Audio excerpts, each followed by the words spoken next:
Senator Mullin, please. Thank you, Mr. Chairman, and to the both of y'all, thank you so much for taking the time to come visit with us. I know it's important to us, and I know we give you an important mission to carry out every day, and I don't take it lightly that you take the time to come up here and visit with us. General Van Overst, is that how you say it? Van Overst. Okay, I'm sorry we don't pronounce that often from Oklahoma. I understand you're familiar with Altus Air Force Base, and we really appreciate that. They speak very highly of you. You know, as someone who's commanded various aspects of manning, training, equipping, and mission of air mobility, I just want to know, are you getting what you need from the Air Force to carry out that mission still? Yeah, thank you. First of all, Altus is a really important base for us. It's the home of mobility, of all of our training. And of course, you have our assets there to include our new KC-46, which is really critical when I think about transitioning and the future of air refueling in that type of airplane. So I support the Air Force. We are on a journey to try to ensure that our assets are able to communicate, they have battle space awareness, and they're survivable in the environment we are expected to go into. And so as we embark upon that journey, we are providing the requirements to the Air Force to ensure that we can continue to maintain credible capacity. Is there anything we need to be doing on our behalf from Congress to help with that? Certainly supporting the Air Force's budget with respect to modernization and recapitalization. It's just not of air refueling, but also of the airlift fleet.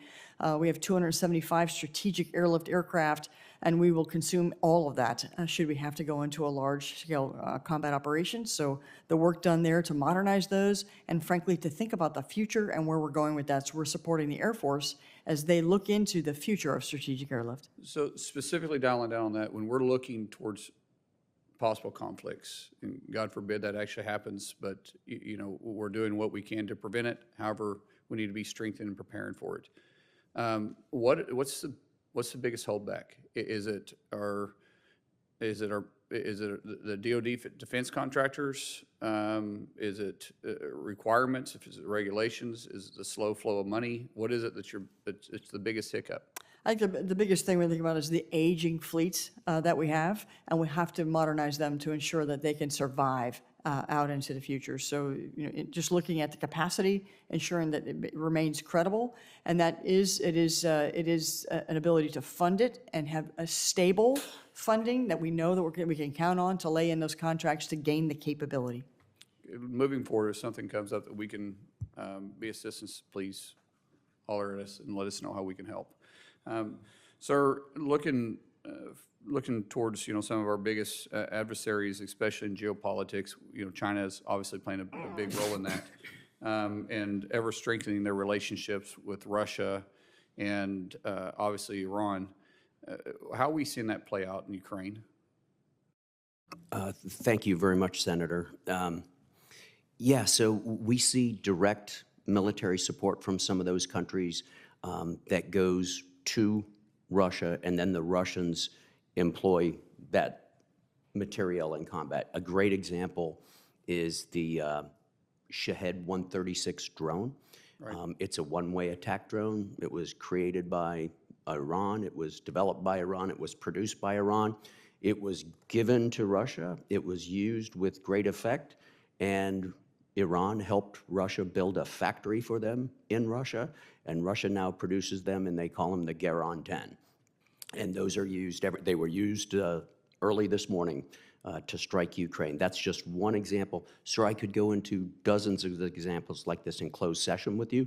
Some of what we know about this is classified, yes. But some of it's very visible right out there, just like the 136s. Are you able to talk about the cost of what in this session, and what it costs them to produce one of those drones?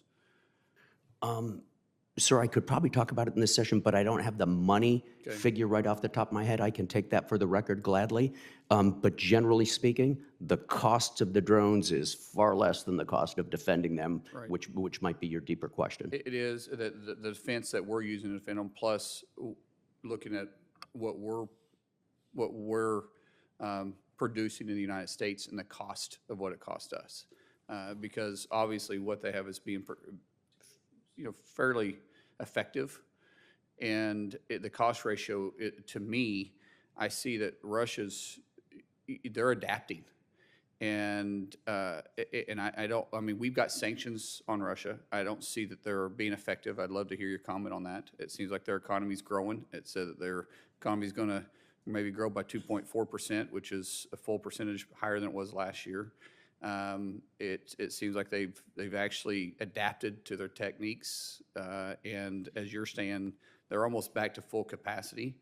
So the sanctions we're having that we put on, or not we're having, but we put on Russia, are they seem to be effective? So obviously, this is outside my field of expertise, Senator, the sanctions, how they work and how effective they are. In some things, as noted previously during the discussion today, there have been instances where clearly sanctioned components have still gotten into Russian weapon systems. With regard to the overall cost ratios between, the sorts of drones we produce and the sorts of drones that we see elsewhere, it's a complicated question. I'm not the expert on it, yes, but I I can get certainly that. talk to you about it. Yes, sir. Absolutely. Thank you so much. Thank you, Senator Mullin.